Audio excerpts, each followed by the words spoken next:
Agora vamos falar sobre um esquema que ficou conhecido como cartas marcadas. A Assembleia Legislativa solicitou em 2013 ao Conselho Regional de Economia, o CORECON, um relatório sobre as cartas de créditos emitidas pelo governo estadual, que deu um parecer contrário à denúncia do Ministério Público. E para falar sobre este assunto, está ao vivo aqui no Jornal do Meio-Dia o economista Aurelino Levi, ex-presidente do Conselho Regional de Economia. Boa tarde. Boa tarde, Lúcia. Boa Vânia. tarde. O senhor me falava agora há pouco que esse relatório que foi solicitado ao Conselho de Economia em 2013 demorou 90 dias para ficar pronto, utilizou 40 profissionais durante esse período e que não foi cobrado um único centavo por esse trabalho. E a conclusão, o parecer deste relatório é que não houve desvio de 400 milhões de reais, como acusa o Ministério Público. Esse é um parecer, assim, digamos, audacioso? Não, é um parecer conclusivo, porque o Conselho ele não foi instado para prolatar qualquer tipo de sentença. Nós atendemos uma decisão emanada pelo Supremo Tribunal Federal e que é um documento público. Então, a partir daí, nós tivemos acesso a toda a documentação que foi emanada pela Assembleia e, ao final dos nossos trabalhos, evidentemente que a gente fez um levantamento dos dados econométricos, com uma equipe muito ampla, e ao final desse trabalho nós criamos 3 cenários. Primeiro, a que tinha um cálculo feito pela Auditoria Geral do Estado de Mato Grosso. Eles não levaram em consideração alguns itens que deram um desvio padrão muito grande. A conclusão é de que não houve o desvio desses 400 milhões. Essa é a conclusão. Essa é a conclusão, porque não se levou em consideração as vantagens individuais e muito menos também não foi feito um cálculo, Lúcio, de forma completa, inteira, servidores por servidores. E isso dá um desvio quando você faz um trabalho amostral. Nós fizemos um trabalho detalhado para todos aqueles servidores que estão emanados nesse processo, porque houve um erro material do próprio Estado, lá no ano de 1996, quando ele elaborou um concurso público. Ora, você colocou as mesmas atividades profissionais para um profissional do nível superior, sendo que também no cargo do nível médio você tinha a mesma conclusão. Por esse motivo é que o Supremo Tribunal deu ganho de causa a esses servidores, porque eles realizaram o mesmo trabalho, mesmo tendo nome de cargo diferente. E o Conselho justamente fez o levantamento somente econométrico desses dados e chegamos a essa conclusão. Por isso que nossos cálculos deram um pouquinho acima do Estado.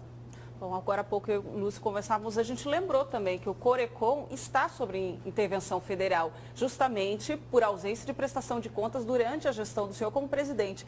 Esse relatório, então, ele tem validade? Ele não pode ser questionado? Não, porque isso foi feito, Evânia, no ano de 2013.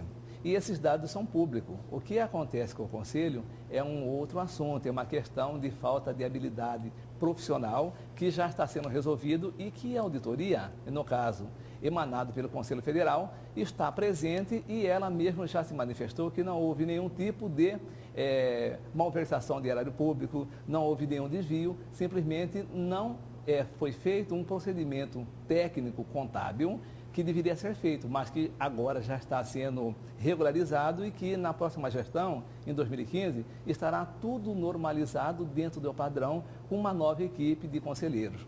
Agora, o fato do Conselho Regional de Economia estar hoje sob intervenção, questionando exatamente a administração onde o senhor era presidente, não coloca em xeque esse relatório que foi feito durante a administração do senhor e que, frise-se, feito de graça.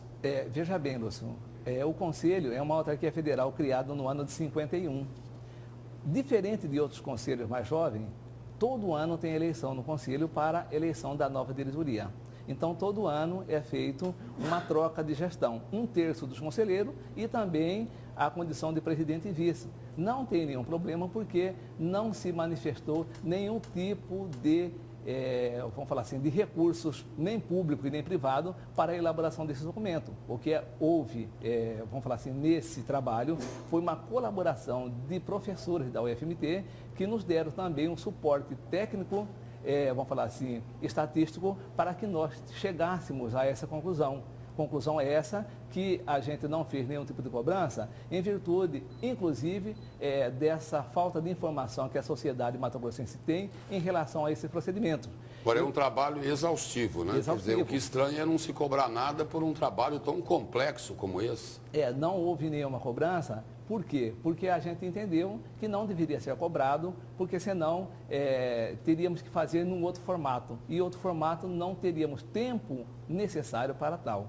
Nós tivemos acesso a todas as informações e todos os dados que nós precisávamos levantar, Lúcio, nós recebemos. Inclusive, a cooperação da própria Procuradoria-Geral do Estado, que reuniu conosco por várias vezes para a gente dirimir esse tipo de cálculo feito por eles e que nós chegamos a uma conclusão basicamente quase que o mesmo resultado. O Conselho fez, foi um trabalho em cooperação e isso não tem nada de mais num sistema democrático de direito que nós temos no nosso país. Mas voltando à intervenção e o relatório, a relação entre eles não pode estar aí concluindo. Na falha contábil que o senhor falou que pode ter ocorrido para os problemas da prestação de contas, sendo que esse relatório também faz um trabalho muito elaborado, às vezes muito mais exaustivo do que uma prestação de contas? Não, Efraim, o que acontece é o seguinte, os conselhos regionais no Brasil inteiro, eles são auditados pelos conselhos federais e, em virtude disso, são autarquias federais. O que aconteceu no nosso caso, em especial de Mato Grosso,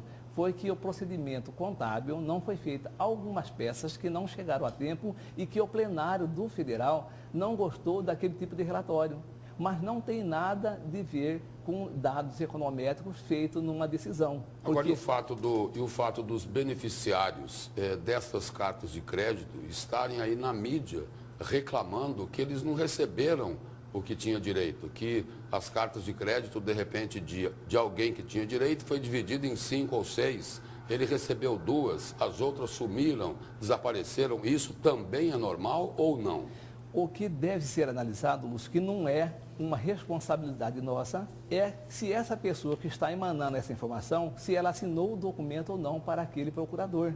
Porque a gente tem informações extraoficiais que algumas pessoas falaram que não tinham recebido, mas que tinham dado direito a algumas empresas e a alguns escritórios de advocacia para que eles negociassem aquela carta. Então tinham pessoas certas a quem o beneficiário teria que dar uma procuração, é isso? Quer dizer, não era para qualquer pessoa? Não, aí não tem nada a ver com o nosso trabalho. O que aconteceu é que algumas pessoas que manifestaram que não receberam...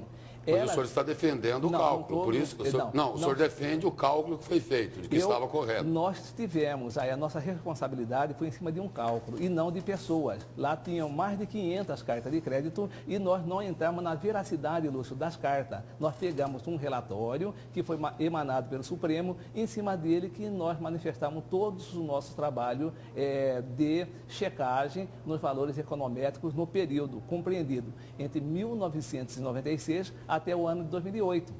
Nós não entramos no mérito da documentação em si, se aquele documento era válido, se foi assinado por aquela pessoa. Isso não é papel do Conselho, é papel de polícia e por isso tem a Delegacia Fazendária que toma conta desses instrumentos dentro da nossa normalidade democrática brasileira. Obrigado pela presença e pelas informações do senhor aqui no Jornal do Meio-Dia. Boa tarde. Obrigada.